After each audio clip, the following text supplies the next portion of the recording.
Nevroz'un önemi ezilen halkların kendi mücadelesini yürüttüğü bir simge alanıdır.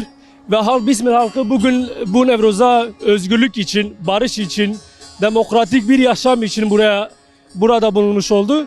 Hani Nevroz'un bizim için önemi karanlığın ardından bir umut gibidir.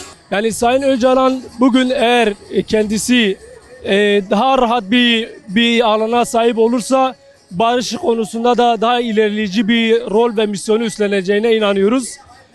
Burada zaten bunu görüyoruz. İzmir halkı da bunu görüyor. Ve bu nedenden dolayı İzmir halkı da alanda da zaten bunu haykırmış oldu. Bir an önce gerekli adımların atılması gerekiyor.